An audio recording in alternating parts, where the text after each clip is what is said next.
Hello everyone, welcome to top Taleem. जैसा कि आपको पता है कि आज आपकी डेट शीट आ ही चुकी है, तो हम डायरेक्टरेट ऑफ एजुकेशन की तरफ से आए गए सैम्पल पेपर को सॉल्व करेंगे। ये आपका 9th क्लास का है और उर्दू कोर्स बी के लिए है।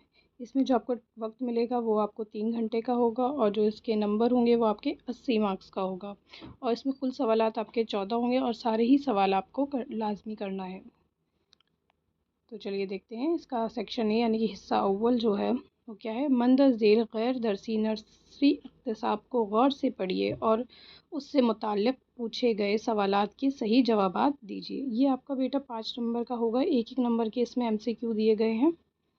तो देखते हैं पहला क्या है आपका गैर दरसी इक़्तिसाब यानी कि जो अनसिन पैसेज है। हकीम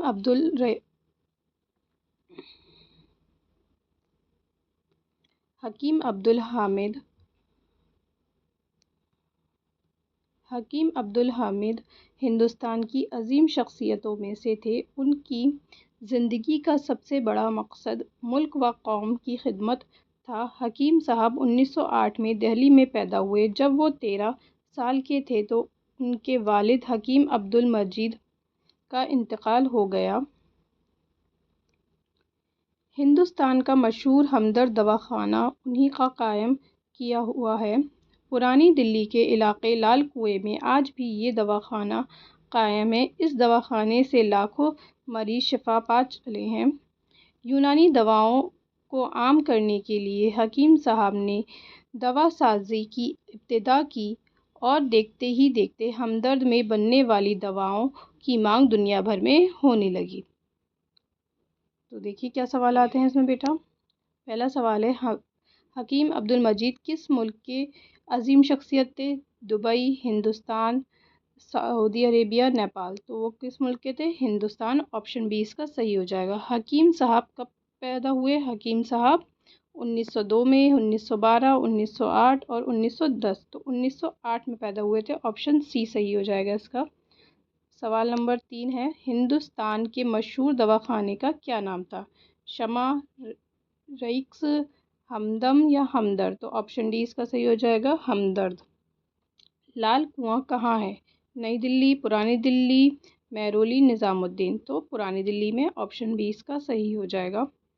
सवाल नंबर 5 किन दवाओं को आम करने की इब्तिदा हकीम साहब ने की? इब्तिदा यानी कि शुरुआत हकीम साहब ने कौन सी दवाओं से की थी? एलोपैथी, यूनानी, होम्योपैथी, बंगाली।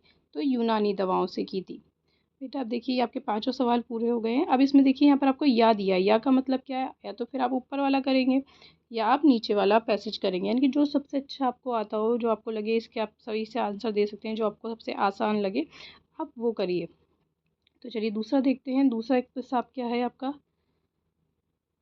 साहा 16 अक्टूबर 1893 को सेवराताई ज़िला ढाका में पैदा हुआ, जो अब बांग्लादेश में है। उनके वालिद की एक मामूली सी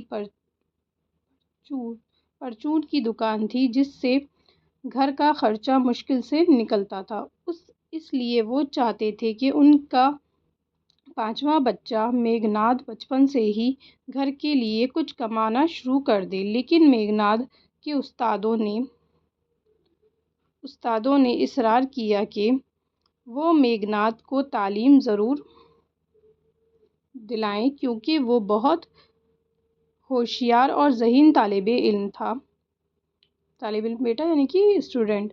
आखिर गाँव से 11 मील दूर एक बोर्डिंग स्कूल में उन्हें दाखिला करा दिया गया। बोर्डिंग स्कूल यानी कि बोर्डिंग स्कूल मतलब क्या होता है कि बच्चा वहीं पर रहेगा, वहीं उसको एक तरह से हॉस्टल भी होता है उसका और स्कूल भी वहीं पर होता है। कॉलेज की तालीम मुकम्मल करने के बाद साहा कलकत्ता यूनिवर्सिटी के साइंस कॉलेज में फ़िज़िक्स के लेक्चरार हो गए, यानी कि फ़िज़िक्स वो पढ़ाने लगे, प्रोफेसर लेक्चरार बन गए। अब यहाँ पर सवालात देखिए क्या है।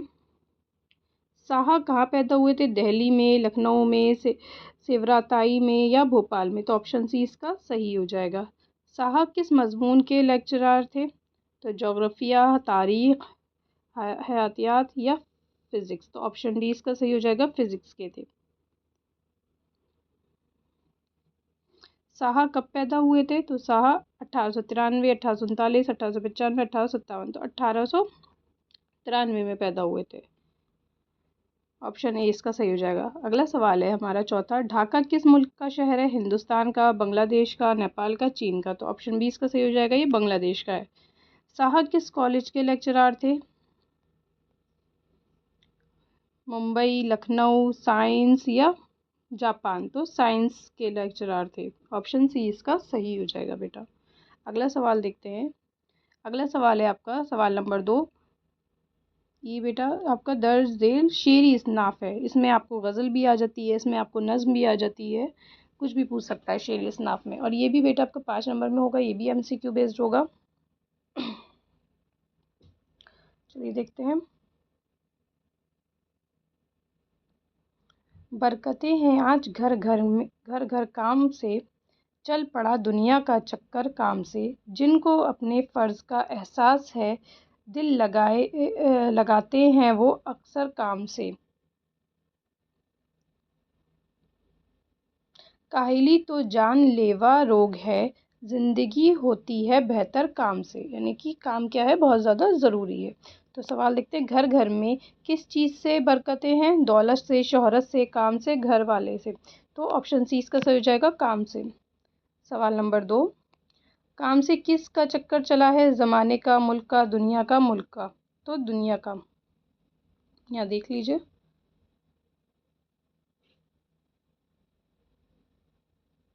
तो यहाँ पर चल पड़ा है दुनिया का चक्कर, दूसरे वाले मिस्र में मिल जाएगा इसका जवाब आपको। अगला देखते हैं, जिनको अपने डैश का एहसास है, घर का, फ़र्ज़ का, काम का या पन का? तो ऑप्शन बी फ़र्ज़ का। काहिली कैसा रोग है? बुरा, खतरनाक, जानलेवा या लाइलाज? तो जानलेवा रोग है। रोग कहते हैं बीमारी को। काम से ज़िंदगी कैसी हो जाती है? बुलंद, अच्छी, बेहतर, आसान? तो देखिए यहाँ पर आपको मिसरे में यहाँ पर लिखा हुआ था,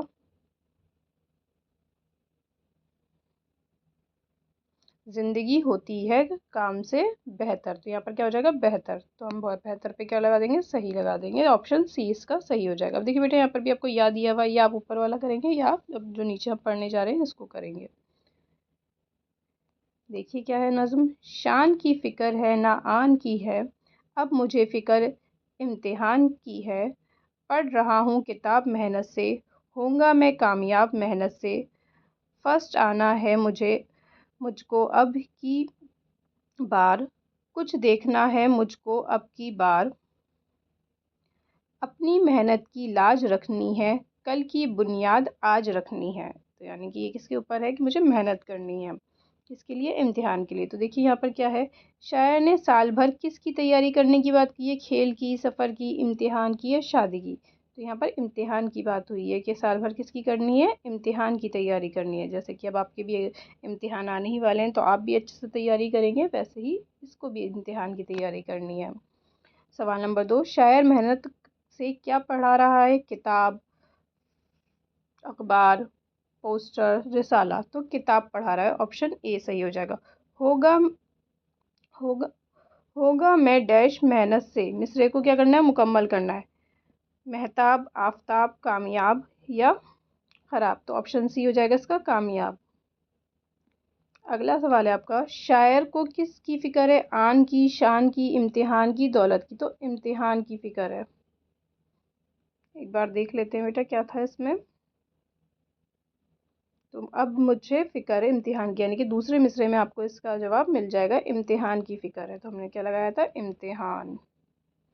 अगला सवाल देखते हैं, शायर किसकी लाज रखने को कहता है? दौलत की, शोहरत की, मेहनत की या गुर्बत की? तो बेटा किसकी कहता है, मेहनत की लाज। जो मेहनत कर रहा है इम्तिहान के लिए वो उसकी लाज रखे, ताकि वो अच्छे नंबरों से उसमें पास हो सके, फर्स्ट आ सके। तो यहाँ पर आपका दूसरा सवाल भी मुकम्मल हुआ, यानी कि दोनों पैसेज आपके मुकम्मल हो गए हैं, जो अनसीन पैसेज थे, जो आपकी दरसी किताब के नहीं थे। अब सवाल नंबर 3 की तरफ बढ़ते हैं बेटा हम।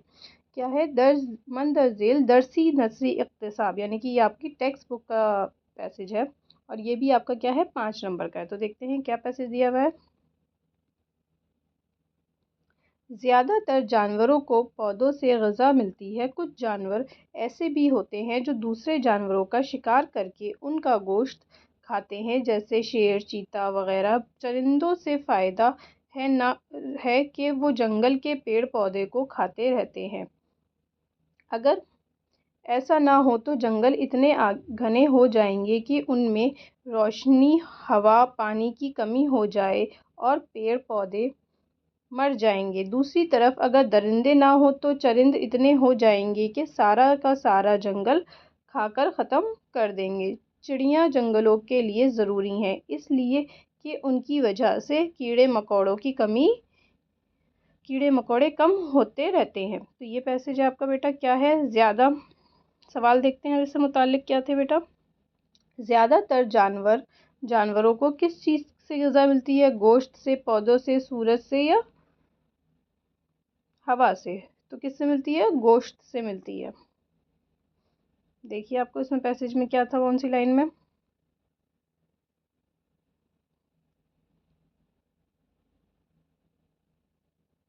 तो किस यहाँ देखिए तीसरी लाइन में है गोश्त से मिलती है। देखिए अगला सवाल है हमारा सवाल नंबर 2। दर्ज बिला इक्तिसाब किस सबक से लिया गया? यानी कि जो आपकी किताब है वो कौन से सबक का है, चैप्टर है ये? बहादुर शाह का हाथी, चिड़ियाघर की सैर, जंगल की जिंदगी, एहसान का बदला एहसान। तो ये ऑप्शन सी सही हो जाएगा बेटा, जंगल की जिंदगी का ये आपका इक्तिसाब है।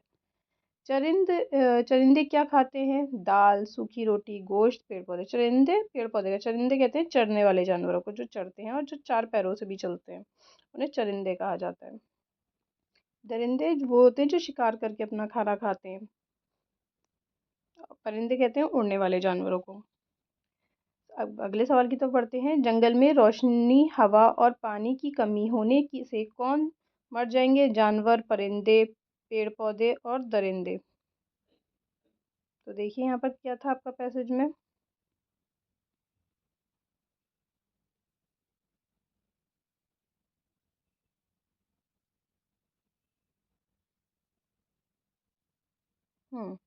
और पानी हवा की कमी से हो जाए और पेड़ पौधे मर जाएंगे, तो कौन मरेंगे बेटा? पेड़ पौधे। तो ऑप्शन हम इसमें लगा देंगे पेड़ पौधे, यानी कि ऑप्शन सी इसका सही हो जाएगा। अब अगले सवाल की तरफ बढ़ते हैं। सवाल नंबर 4। मंदरजेल शेरी दरसी इक्तिसाब, यानी कि ये आपका शेरी दरसी इक्तिसाब, यानी कि इसमें आपकी आपकी बुक की यानी कि किताब की आपकी नज्म भी हो सकती है, कोई गज़ल भी हो सकती है बेटा, और ये भी आपकी 5 नंबर की ही होने वाली है। देखते हैं कौन सी नज्म या गज़ल दे रखी है। बुरा काम कोई ना हरगिज़ करो तुम, बुरी बात हरगिज़ ना मुँह से कहो तुम, सदाकत के रास्ते पे सदा चलो तुम, करो अहद तो उस पे कायम रहो तुम, राहे प्यारे अरे प्यारे लड़को बहादुर बनो तुम, खता हो गई तो उसको छुपाओ, खता हो गई तो ना उसको छुपाओ, ना झूठे बहाने कभी तुम बनाओ, कहाँ छुपते फिरते हो मैदान में आओ, जो उस्ताद पूछे वो सच सच बताओ, अरे प्यारे लड़को बहादुर बनो तुम। ये आपकी नज्म यानी कि बहादुर बनो तुम से ली गई है। तो देखिए क्या सवाल इसमें पूछे गए हैं। सवाल जवाब देखते हैं बेटा इसके क्या है। पहला सवाल है, किस चीज़ को छुपाना नहीं चाहिए? दौलत को, सलाहियत को, खता को, सच को। तो खता को नहीं छुपाना चाहिए। सदाकत के क्या मायने हैं? वादे के, सच्चाई के, गलती के या आराम के। तो सदाकत का मायने होते हैं सच्चाई। ऑप्शन बी सही हो जाएगा। सवाल नंबर 3। उस्ताद के पूछने पर कैसे बताना चाहिए? अच्छा अच्छा, बुरा बुरा, सच सच, कड़वा कड़वा। तो ऑप्शन सी सच सच बताना चाहिए। सवाल नंबर 4। शायर किससे बहादुर बनने के लिए कह रहा है? मर्दों से, इंसानों से, लड़कों से, लड़कियों से। तो लड़कों से। शायर के मुताबिक हमें किस बात नहीं कहनी चाहिए? कैसी बात नहीं कहनी चाहिए? ऑप्शन ए बुरी बात, सीधी बात, अच्छी बात, कड़वी बात। तो बुरी बात नहीं कहनी चाहिए। ऑप्शन ए इसका सही हो जाएगा। ये इस तरह से आपके पांचों सवाल पूरे होते हैं बेटा, और ये आपका सेक्शन ए भी यहाँ पर कंप्लीट होता है। ये सेक्शन ए कुल आपका जो होता है वो 20 मार्क्स का होता है। कुल मार्क्स आपके कितने होते हैं? इसमें 20 मार्क्स मिल जाते हैं। अब आते हैं सेक्शन बी की तरफ। ये आपका तहरीरी महारत यानी कि राइटिंग स्किल का सेक्शन होता है। इसमें आपके मज़ामीन और ख़त वगैरह आ जाते हैं। देखते हैं पहला क्या है।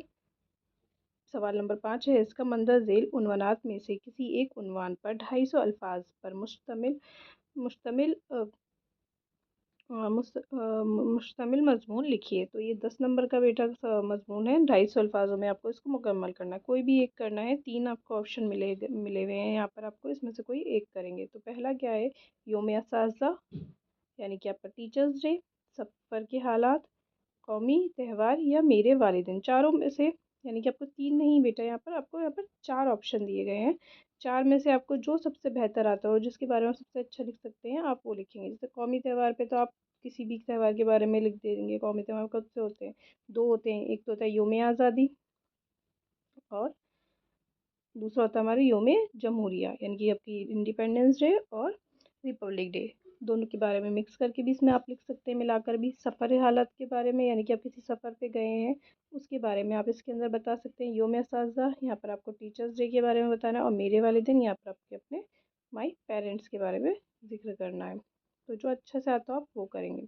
सवाल नंबर 6 पे आते हैं, क्या है, दोस्त की बहन की शादी में शिरकत के लिए प्रिंसिपल के नाम 2 दिन की छुट्टी की दरख्वास्त लिखनी है। ये भी बेटी 5 नंबर की है, और इसमें भी आपको ऑप्शन मिले हुए हैं। देखिए क्या ऑप्शन है यहाँ पर, या लिखा हुआ है या तो फिर आप दरख्वास्त लिखिए, या नीचे आपको क्या दिया हुआ है, अपनी छोटी बहन को खत लिखकर उसे पढ़ने की ताकीद करनी है।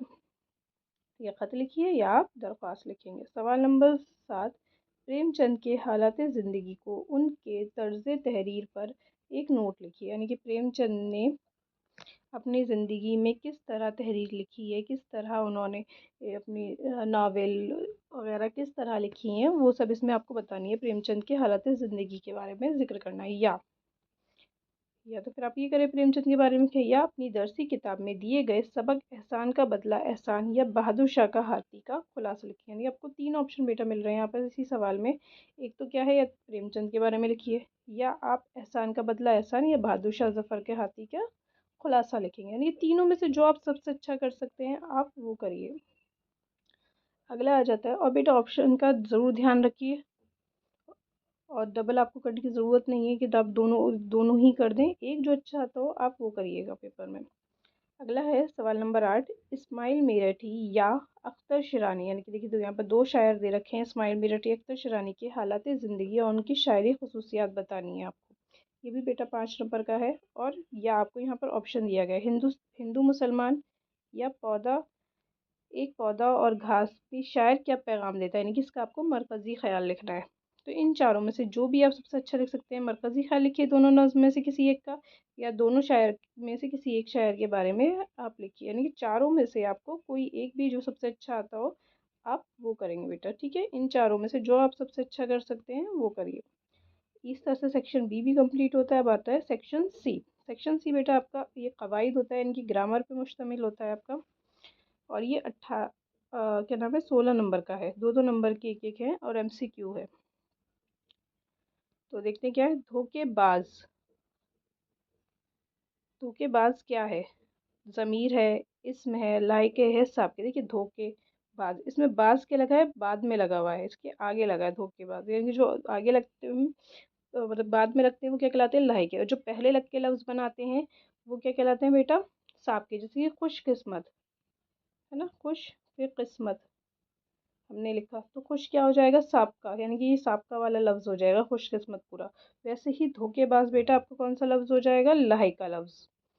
आगे बढ़ते हैं, अगला सवाल है, परिंदे का वाहिद। वाहिद का मतलब क्या होता है बेटा, एक, और जमा का मतलब होता है एक से ज़्यादा है। तो परिंदे का वाहिद क्या होगा, दरिंदा, चरिंदा, परिंदा, परिंदो। तो परिंदा इसका वाहिद हो जाएगा एक, ऑप्शन सी। अगला सवाल है, कुर्सी, स्कूल, किताब और कलम किसकी मिसालें हैं, फ़ेल की, सिफ़त की, इस्म की, ज़मीर की। तो ये किसकी मिसालें हैं बेटा, ये इस्म की मिसालें हैं। ऑप्शन सी सही हो जाएगा, क्योंकि इस्म क्या होता है, किसी शख्स, जगह या चीज़ के नाम को क्या कहते हैं बेटा, इस्म कहते हैं। अगला सवाल देखिए, गुल का मुतरादिफ बताइए। गुल मुतरादिफ क्या होते हैं, जिनके मायने क्या होते हैं, एक ही जैसे होते हैं। अल्फाज अलग होंगे लेकिन मायने क्या होंगे, एक जैसे होंगे। जैसे कि हम कहें सूरज, सूरज को और क्या बोला जाता है, सूरज को हम आफताब बोलते हैं, है ना। जैसे आप हिंदी में अगर देख ले, पानी, पानी को और क्या बोला जाता है, जल, है ना। ऐसे ही उर्दू में और पानी को क्या बोलते हैं, आब। इस तरह से आब, आप पानी को बोला जाता है। तो हिंदी में आप जो मायने के अल्फाज होते हैं उन्हें क्या बोलते हैं, पर्यायवाची। इंग्लिश में आप सिनोनिम्स कहते हैं। ऐसे ही उर्दू में उन्हें कहते हैं मुतरादिफ। क्या कहा जाता है उन्हें, मुतरादिफ।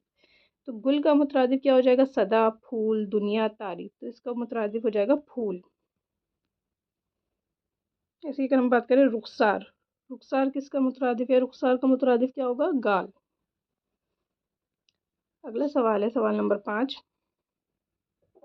आरे के दांत मोतियों की तरह चमकते हैं, मिसाल है किसकी, इस्तियारे की, इस्म की, तशबीह की, फेल की। यानी कि उसके दांत को हम क्या दे रहे हैं, मिसाल दे रहे हैं ना, मतलब उसके बराबर ठहरा रहे हैं। तो दांत किसकी तरह चमक रहे हैं, मोतियों की तरह से हम कंपेयर कर रहे हैं। तो ये क्या हो जाएगा, तशबिया। यानी कि एक चीज़ को दूसरी चीज़ के मानंद ठहराना, दूसरी चीज़ के बराबर ठहराना क्या कहलाता है, तशबिया कहलाता है। जैसे कि आपका पत्थर जैसा दिल, तो दिल को किस वो दे रहे हैं हम, पत्थर से। चांद जैसा मुखड़ा,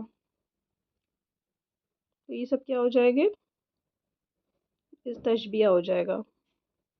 अगला सवाल आते हैं, इज्जत का मुतजाद, मुतजाद कहते हैं अपोजिट को, विलोम को। आसान, जिल्लत, कामयाबी, इत्तेफाक। तो ऑप्शन 20 का सही हो जाएगा, जिल्लत। अगले सवाल पे आते हैं, सवाल नंबर 7। नीचे लिखे हुए लफ्ज़ों में जमा की पहचान की, यानी कौन सा लफ्ज़ है जो जमा है। जमा यानी कि एक से ज़्यादा वाला, जंगल, जंगल, एक ही जंगल की बात हो रही है। परिंदा, एक परिंदा। झाड़ियाँ, ऊँट, तो झाड़ियाँ यहाँ पर यह कि बहुत सारी। तो ये ऑप्शन सी इसका सही हो जाएगा। लफ्ज़ चिड़ा किसका मोन्नस है, मोन्नस कहते हैं जो लफ्ज़ जीन्स का पता बताएं, जीन्स के बारे में बताएं, यानी कि मेल, फीमेल के, मुज़क्कर कहते हैं मेल के लिए इस्तेमाल होता है और मुन्नस फीमेल के लिए। तो देखिए क्या है चिड़ा का, चूड़ी, चिड़िया, चरिंदा, परिंदा। तो ऑप्शन 20 का सही हो जाएगा, चिड़िया। अगले सवाल की तरफ आते हैं हम। कासिम एक अच्छा लड़का है, वो पाबंदी से स्कूल जाता है। इस जुमले में ज़मीर की निशानदेही कीजिए। तो ज़मीर क्या होते हैं बेटा, ज़मीर वो लफ्ज़ होते हैं जो इस्म की जगह पर इस्तेमाल होते हैं।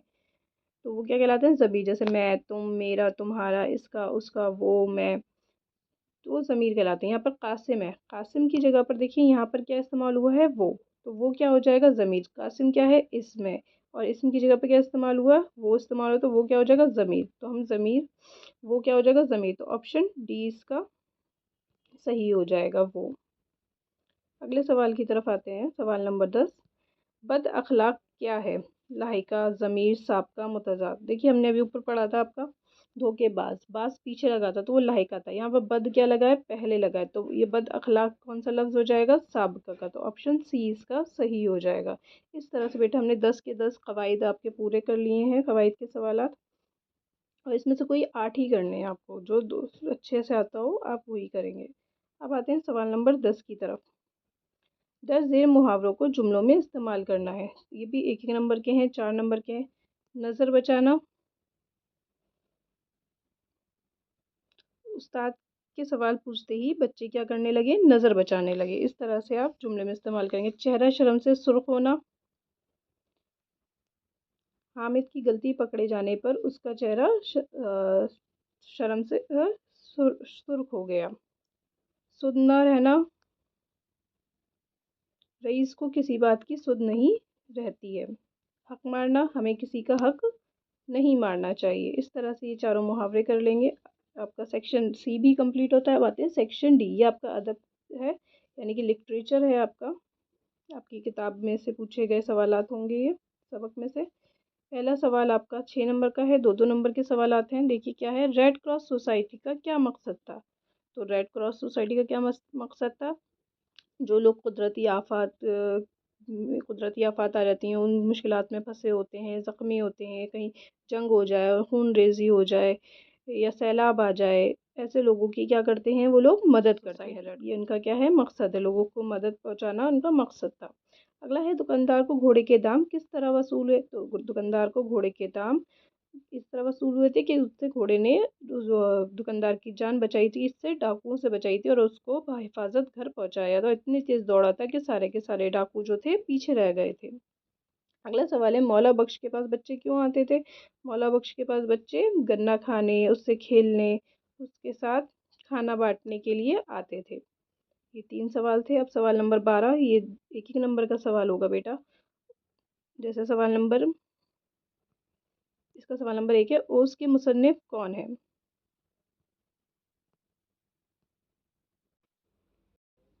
तो बेटा ओस के मुसन्निफ हैं ख्वाजा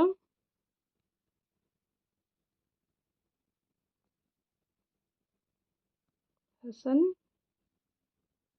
निज़ामी। ख्वाजा हसन निज़ामी इसके कौन है? मुसन्निफ हैं, यानी कि राइटर हैं। अगला सवाल है सवाल नंबर 2, घोड़े ने घंटा किस तरह बजाया? तो घोड़ा क्या था, बहुत ज़्यादा थक गया था, भूखा था, उसे लगा कुछ खाने का है, तो उसने रस्सी को क्या कर दिया, चबाना चालू कर दिया, और इस तरह वो घंटा बजने लगा। अगले सवाल की तरफ आते हैं। अगला सवाल क्या है, मंदरजेल सवालात के जवाब दीजिए। 2-2 नंबर के सवाल हैं बेटा। कामरानी का क्या राज है? तो कामरानी का राज मिलजुल कर रहना है। कामरानी कहते हैं कामयाबी को। लड़की के गाते वक्त किस तरह का माहौल था? तो लड़की के गाते वक्त चारों तरफ क्या था, अ, बछड़े की मैमें, गजर की आवाज़ें और जो मैना की बूंदें थीं वो सब पड़ रही थी। अगला सवाल है सवाल नंबर 14, ये आपका आखिरी सवाल है और ये भी एक एक नंबर का होने वाला है। हाँ जी, अगला सवाल है, मंदर झेल सवालात के जवाब देखिए। तो ये एक एक नंबर के सवाल है बेटा। नज्म हिंदू मुसलमान के शायर कौन है? त्रिलोक चंद महरूम है। महरूम।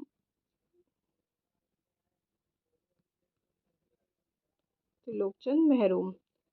सूरज नारायण की कौन सी नज्म आपके निसाब में शामिल है? ये देखिए, जो सूरज नारायण है उन्होंने कौन सी नज्म लिखी है? तो सूरज नारायण ने बहादुर बनो जो नज्म है उसको लिखा है।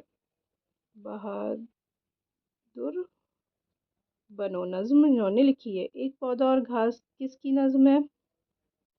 एक पौधा और घास किसकी नज्म है? एक पौधा और घास इस्माइल मेरठी की नज्म है।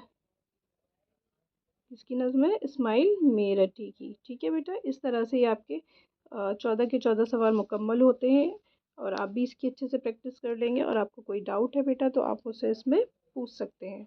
Thank you.